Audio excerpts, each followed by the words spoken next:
آیت نمبر 32 سورہ زمر پارہ نمبر 24 شروع سے۔ نحمدہ ونصلی علی رسولہ الکریم، اما بعد، اعوذ باللہ من الشیطان الرجیم، بسم اللہ الرحمن الرحیم۔ فمن اظلم ممن کذب علی اللہ وکذب بالصدق اذ جاءہ الیس فی جہنم مثوی للکافرین۔ صدق اللہ العظیم۔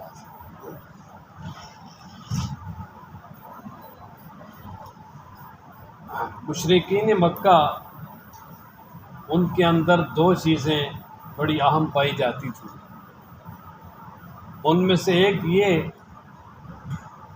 کہ وہ اپنی طرف سے جھوٹے عقیدے بنا کر ان کی نسبت اللہ تعالیٰ کی طرف کرتے تھے۔ مثلاً وہ کہتے تھے جی جو ہم شرک کرتے ہیں اس پر اللہ تعالیٰ راضی ہیں، کیونکہ اللہ کی مرضی کے بغیر تو کچھ بھی نہیں ہو سکتا، اور اگر اللہ ہمارے شرک پہ راضی نہ ہو تو ہمیں روک دیں، معلوم ہو اللہ تعالیٰ راضی ہیں۔ اور دوسرا،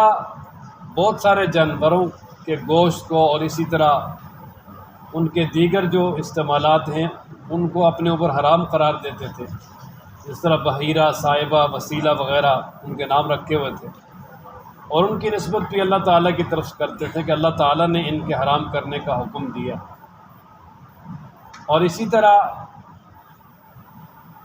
وہ یہ بھی کہتے تھے کہ فرشتے اللہ تعالیٰ کی بیٹیاں ہیں۔ تو یہ سارے جھوٹے عقیدے خود بنا کر اللہ تعالیٰ کی طرف ان کو منسوب کرتے تھے۔ ایک تو یہ بات تھی، اور دوسری بات ان میں یہ تھی کہ وہ حق کا انکار کرتے تھے، کہ جو اللہ تعالیٰ نے اپنا کلام نازل کیا ہے نبی پاک صلی اللہ علیہ وسلم پر، اس کو نہیں مانتے تھے، اس کا انکار کرتے تھے۔ تو اللہ تبارک و تعالیٰ نے یہاں استفہامیہ، ایک سوالیہ انداز میں ان کے اس دجل کو بیان فرمایا کہ اللہ فرماتے ہیں فمن اظلم، پس کون بڑا ظالم ہے اس شخص سے جو یہ دو کام کرے، ایک تو اللہ تعالیٰ پر جھوٹ بولے، خود کام کرے اور کہے جی اللہ نے کہا، جس طرح مشرکین کرتے تھے، اور دوسرا جو حق بات جب اس کے پاس آئے اور اس کو جھٹلا دے۔ تو یہ استفہام انکاری ہے، یعنی اس سے بڑا ظالم کون ہے، یعنی مطلب اس سے بڑا ظالم کوئی بھی نہیں، سب سے بڑا ظالم وہ ہے کہ جو اللہ پر جھوٹ باندھے، اور دوسرا یہ کہ جو حق بات آئے تو اس کا انکار کرے۔ اور اسی طرح اس کی دوسری صورت یہ بھی ہے کہ اگر کوئی شخص نبوت کا جھوٹا دعویٰ کرتا ہے اور وہ کہتا ہے جی میں اللہ کا نبی ہوں اور میری طرف وحی آتی ہے، تو وہ بھی اسی میں شامل ہے کہ فمن اظلم ممن کذب علی اللہ، جو نبوت کا جھوٹا دعویٰ کرے اور اللہ پہ جھوٹ بولے کہ اللہ تعالیٰ نے میری طرف وحی کی اور مجھے نبی بنایا ہے، اس سے بڑا ظالم کوئی نہیں۔ اور اسی طرح اگر کسی کے پاس حق بات ہے تو اس کو جھٹلا دے تو اس سے بڑا بھی ظالم کوئی نہیں۔ دونوں چیزیں یہاں نبی پاک صلی اللہ تعالیٰ علیہ وآلہ وسلم نے ارشاد فرمایا نا کہ انا خاتم النبیین لا نبی بعد، میں خاتم النبیین ہوں، میرے بعد کوئی نبی نہیں۔ اللہ نے نبوت کا دروازہ بند کر دیا اور فرمایا کہ میرے بعد 30 دجال کذاب آئیں گے، ان میں سے ہر ایک کا یہ دعویٰ ہوگا کہ میں نبی ہوں۔ فرمایا میرے بعد کوئی بھی نبی نہیں۔ وہ سب جھوٹے کذاب تو ہو سکتے ہیں، دجال ہو سکتے ہیں، لیکن وہ اللہ کے نبی نہیں ہیں، اس لیے کہ اللہ کے سچے رسول وہی ہوتے ہیں کہ جن پہ کتابیں نازل ہوتی ہیں، وہ کتابیں لکھا نہیں کرتے۔ جو کتاب لکھے اور کہ میں اللہ کا نبی ہوں، وہ نبی نہیں، وہ جھوٹا کذاب ہے۔ آج کوئی کہہ سکتا ہے جی موسیٰ علیہ السلام نے کون سی کتاب لکھی ہے، یا محمد رسول اللہ صلی اللہ علیہ وسلم نے کوئی کتاب لکھی ہے، یا نوح علیہ السلام نے کوئی کتاب لکھی ہے؟ نہیں، یہی کہتے ہیں نا کہ موسیٰ علیہ السلام پر کون سی کتاب نازل ہوئی؟ تورات۔ داؤد علیہ السلام پر زبور، عیسیٰ علیہ السلام پر انجیل، محمد رسول اللہ صلی اللہ علیہ وسلم پر قرآن۔ تو سچے رسولوں اور انبیاء پہ کتابیں نازل ہوتی ہیں، وہ لکھا نہیں کرتے، اور جو لکھا کرتے ہیں، اس طرح مرزا قادیانی نے بہت ساری کتابیں لکھی، اس کے ماننے والے کہتے ہیں کہ اس نے فلاں کتاب لکھی، فلاں لکھی، وہ ساری لکھی ہیں، تو لکھنے والا نبی ہو سکتا نہیں، وہ جھوٹا ہے۔ تو فمن اظلم، پس کون بڑا ظالم ہے، ممن، اس سے، کذب جو جھوٹ بولے، علی اللہ، اللہ پر، وَكَذَّبَ اور جھٹلائے، انکار کرے، بالصدق سچ کا، یعنی اللہ کے قرآن کا، اللہ کی طرف سے جو بھی اللہ کی طرف سے پیغام آئے، اذ جاءہ جب اس کے پاس آ جائے کہ حق کو جھٹلا دے، فرمایا وہ بڑا ظالم ہے۔ الیسا کیا نہیں ہے، فی جہنم جہنم میں، مثوً ٹھکانہ للکافرین کافروں کے لیے، اور یہ بھی استفہام تقریر کے لیے ہے کہ اللہ فرماتے کیا جہنم میں کافروں کے لیے ٹھکانہ نہیں ہے؟ نہیں، بالکل ہے، اللہ نے بنایا ہے اور بڑا سخت ٹھکانہ بنایا ہے، اس میں شدید قسم کا عذاب ہوگا۔ والذی جاء بالصدق وصدق بہ، اب یہاں سے ایمان والوں کا تذکرہ ہے۔ اللہ فرماتے ہیں والذی جاء بالصدق، وہ جو سچ لے کر آیا، وصدق بہ، اور وہ جس نے اس سچ کی تصدیق کی، اولئک هم المتقون، فرمایا یہ سارے متقون ہیں، اللہ کے مقربین ہیں۔ اور جاء بالصدق سے مراد انبیاء علیہ الصلوۃ والسلام ہے کہ انبیاء اللہ کی طرف سے سچ لے کر آئے، سچا دین لے کر آئے، اور صدق بہ تصدیق کرنے والوں سے مراد انبیاء علیہ الصلوۃ والسلام کو ماننے والے ہیں کہ جنہوں نے اپنے نبیوں کی تصدیق کی، فرمایا یہ سب اللہ کے مقرب ہیں۔ اور جمہور مفسرین نے یہاں پر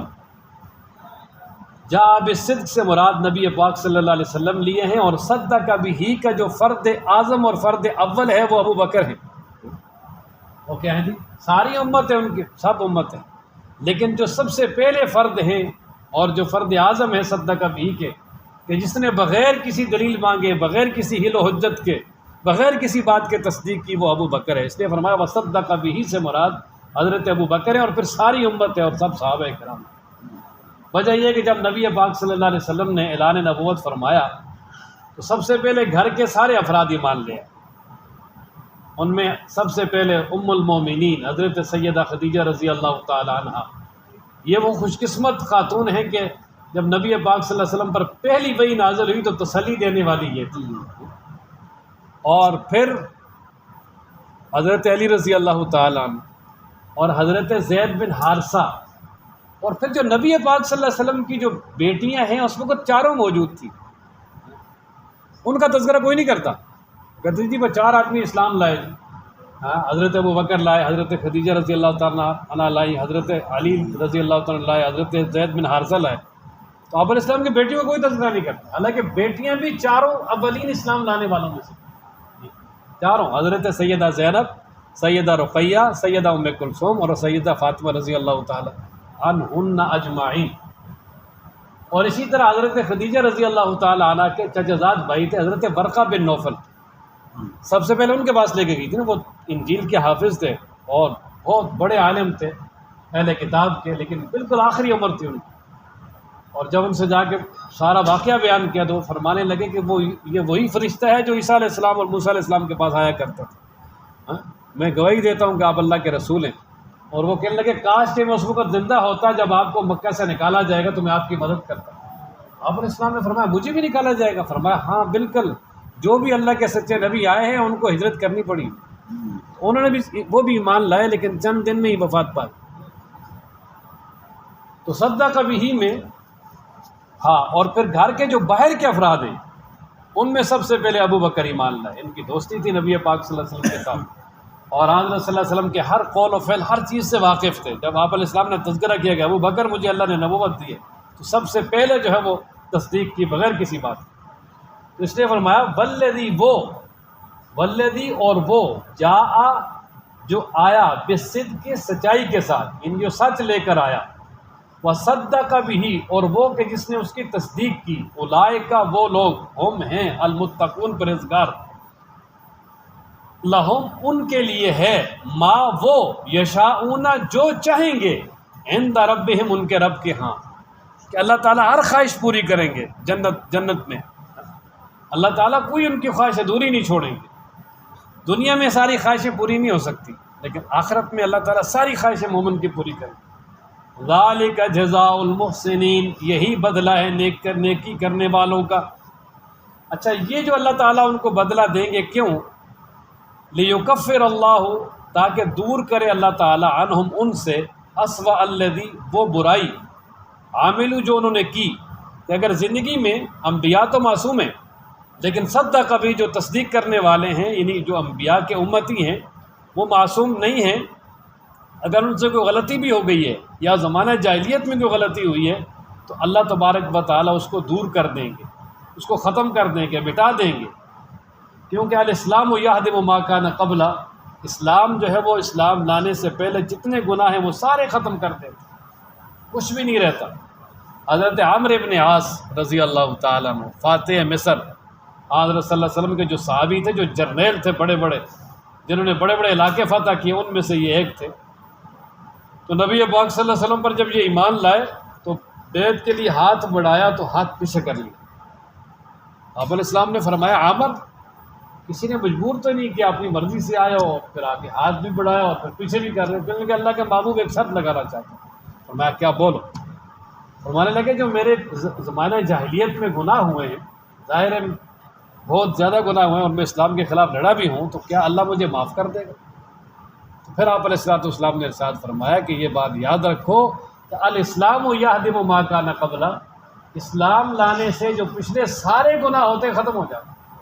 یہ جو کہا جاتا ہے نا کہ کلمہ طیبہ جو پڑھتا ہے اس کے سارے گناہ معاف ہو جاتے ہیں، اس مراد یہی ہے کہ کفر کی حالت میں جتنے بھی گناہ کیے ہیں وہ ساری زندگی کفر میں گزاری، لیکن اگر اللہ تعالیٰ کلمہ نصیب کر دیں اور اشہد اللہ الہ الا اللہ واشہد ان محمد الرسول اللہ، ایمان لے آئے تو اللہ تعالیٰ سب رمو مٹا دیتے ہیں، کچھ بھی نہیں رہے گا، ختم۔ یہاں بھی فرمایا تاکہ دور کر دے اللہ تبارک و تعالیٰ ان سے برائی،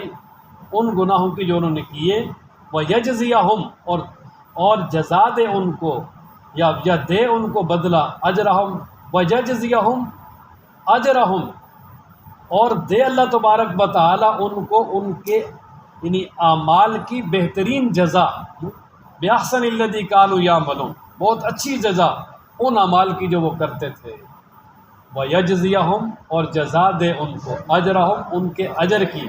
بِأَحْسَنِ الَّذِي بہت اچھے طریقے سے، كَانُوا يَعْمَلُونَ جو وہ کرتے تھے۔ جی جی ہاں جی جی مظاہرے ہے مظاہرے، تاکہ اللہ تعالیٰ جزا دے ان کو، ٹھیک ہے۔ اصل میں آپ یہ بات ایک اصول سے یاد رکھیں کہ قیامت کے لیے اللہ نے سارے ماضی کے صیغے استعمال کیے ہیں، لیکن وہ ترجمہ ان کا مستقبل والا ہوتا ہے۔ ماضی کے صیغے اس لیے استعمال کیے ہیں کہ قیامت کا آنا اتنا یقینی ہے گویا وہ آ گئی ہے، ٹھیک ہے نا جی، مطلب ماضی کے صیغے اس لیے استعمال کیے ہیں کہ قیامت کا آنا اتنا یقینی ہے گویا وہ آ ہی گئی، اس لیے کہ اللہ تعالیٰ نے اس کی خبر دی ہے، اس میں کوئی کسی قسم کی کمی اور جھوٹ نہیں ہو سکتا۔ تو اس لیے فرمایا نا کہ تاکہ اللہ تبارک و تعالیٰ ان کو جزا دیں، بدلہ دیں ان کے اجر کا، بہت اچھا بدلہ ان اعمال کا جو وہ دنیا میں کرتے تھے۔ الیس اللہ بکاف عبدہ، اس آیت مبارکہ کا اشارہ نزول یہ ہے کہ مشرکین نبی پاک صلی اللہ علیہ وسلم کو عموماً ڈرایا کرتے تھے کہ بھئی آپ ہمارے معبودوں کو برا بھلا نہ کہیں، اگر برا بھلا کہیں گے تو ہمارے معبود آپ کو نقصان پہنچائیں گے، آپ کا فلاں نقصان کر دیں گے، آپ کا فلاں نقصان کر دیں گے، آپ کا فلاں نقصان کر دیں گے، اکثر حضرت صلی اللہ علیہ وسلم سے یہ بات کہتے رہتے۔ تو اللہ تبارک و تعالیٰ نے یہ آیت مبارکہ اتاری اور فرمایا کہ الیس اللہ بکاف عبدہ، کیا اللہ تعالیٰ اپنے بندے کے لیے کافی نہیں ہے؟ اور یہ استفہام تقریری ہے، یعنی اللہ اپنے بندے کے لیے کافی ہے۔ یہ جو مشرکین جن سے ڈراتے ہیں وہ اس کا کچھ بھی بگاڑ نہیں سکتے، وہ کر ہی کچھ نہیں سکتے، وہ نہ نفع دے سکتے نہ نقصان دے سکتے، تو رسول اللہ صلی اللہ علیہ وسلم کو وہ کیا کر سکتے؟ اللہ اکبر، فرمایا نا الیس اللہ، کیا نہیں ہے اللہ تعالیٰ بکاف عبدہ، کافی اپنے بندے کے لیے؟ تو بالکل ہے۔ یہ انداز ہے کہ جس طرح کوئی آدمی کہتا ہے یار کیا آپ کے لیے فلاں چیز کافی نہیں ہے، مطلب ہے، یہ انداز ہے۔ الیس اللہ بکاف عبدہ، کیا اللہ اپنے بندے کے لیے کافی نہیں ہے؟ بالکل ہے، استفہام تقریری ہے۔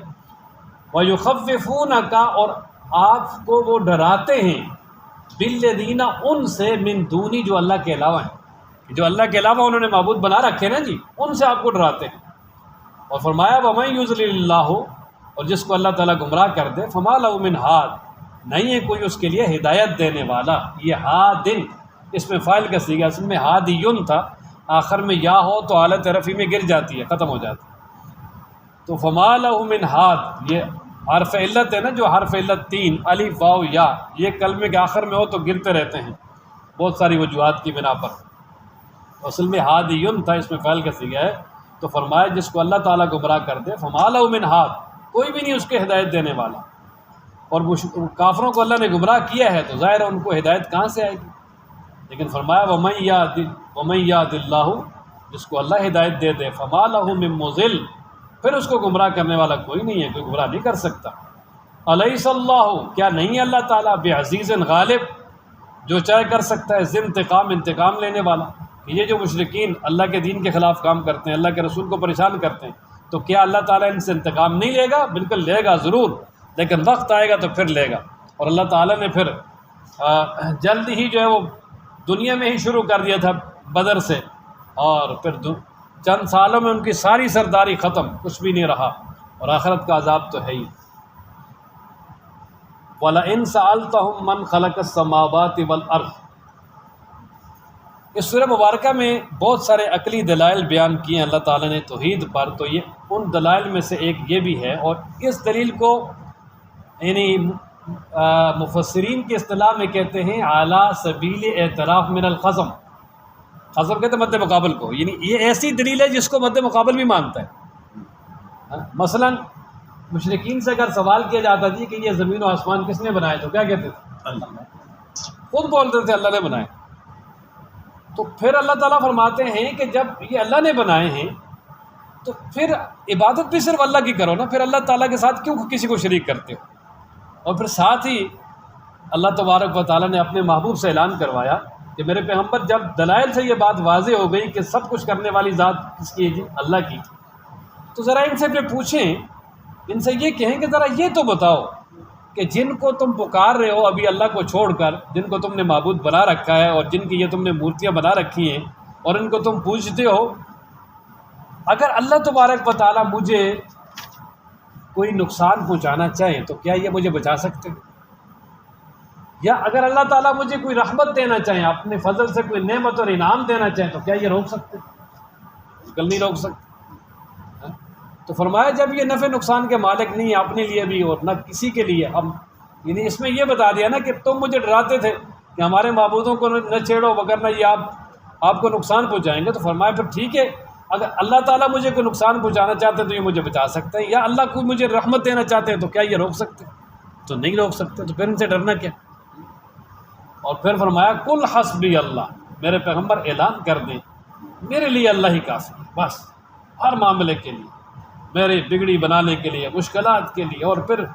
جب اللہ تعالیٰ نے اپنے محبوب سے اعلان کروایا تو پھر ساری جتنی بھی امت ایمان والے ہیں بلکہ ساری کائنات سب کے لیے اللہ کافی ہے، اللہ تبارک و تعالیٰ ہی سب کچھ کرنے والے ہیں۔ اور فرمایا کہ جو ایمان والے ہیں ان جو اللہ تبارک و تعالیٰ کے نیک بندے ہیں انہیں اللہ پر ہی بھروسہ کرنا چاہیے، بھروسہ اور کسی پہ نہ کرے، صرف اللہ پہ کرے، اس لیے کہ سب کچھ کرنے والا ہے ہی اللہ ہے۔ فرمایا نا والا ان، اور اگر سألتہم، آپ سوال کریں ان سے، من کس نے خلق پیدا کیا سماوات آسمانوں کو والارض زمینوں کو، تو لیقولن اللہ، تو البتہ ضرور بضرور کہیں گے اللہ نے، ٹھیک ہے، البتہ ضرور بضرور کہیں گے کس نے پیدا کیا؟ اللہ نے۔ یہ جو ہے نا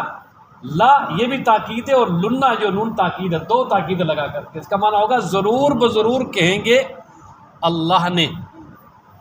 قل کہہ دیجئے افرأیتم، تمہارا کیا خیال ہے، بھلا بتاؤ تو صحیح،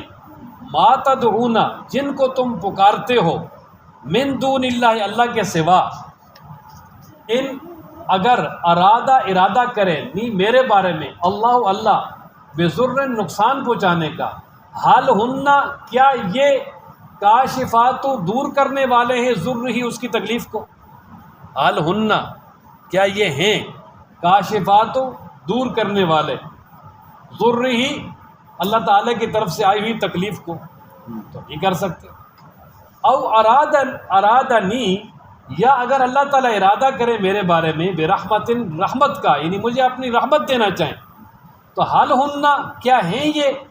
ممسکات، روکنے والے، رحمتی، اللہ کی رحمت کو، کہ کیا یہ تمہارے لات منات عزا جو تم نے مورتیاں بنائی ہوئی ہیں جن کو تم اور 360 بت رکھے ہوئے ہیں بیت اللہ کی دیوار پہ، اور تم کیا سمجھتے ہو یہ اللہ تعالیٰ کی رحمت کو روک سکتے ہیں؟ نہیں روک سکتے۔ تو پھر فرمایا قل کہہ دیجئے حسبی اللہ، میرے لیے اللہ کافی ہے، علیہ اسی پر یتوکل المتوکلون،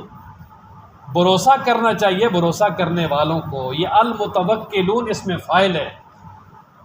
ثلاثی مزید کا باب ہے، باب تفاعل۔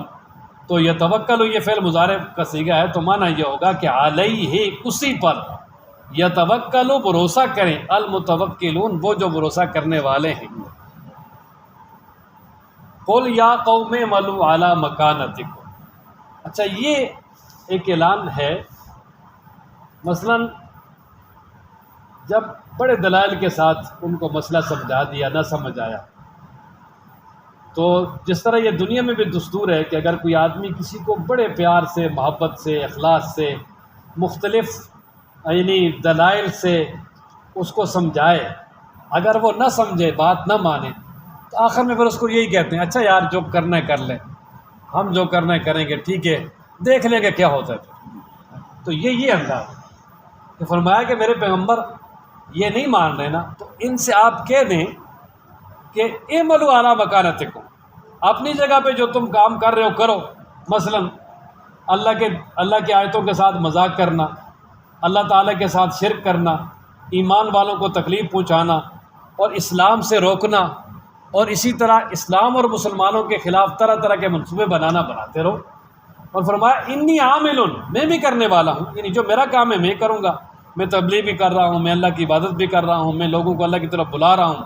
تمہاری مشقتیں بھی برداشت کر رہا ہوں، تمہاری خیرخواہی بھی کر رہا ہوں، یہ سارے کام میں کر رہا ہوں۔ لیکن فرمایا ایک وقت ایسا آئے گا تمہیں پتہ چل جائے گا کہ کس کے پاس رسوا کرنے والا عذاب آتا ہے اور کس پہ ہمیشہ کا عذاب آتا ہے اور کون کامیاب ہوتا ہے۔ اور پھر اللہ تبارک و تعالیٰ نے بتا دیا کہ یخزی سے مراد دنیا کا عذاب ہے، اور وہ بھی بدر سے شروع ہو گیا، اور عذاب مقیم سے مراد آخرت کا عذاب ہے جو ہمیشہ کے لیے کفار کو ہوگا۔ فرمایا نا قل کہہ دیجئے یا قوم اعملوا، اے میری قوم عمل کرو، علی مکانتکم اپنی جگہوں پر، انی عامل بے شک میں بھی عمل کرنے والا ہوں، میں بھی کام کرنے والا ہوں،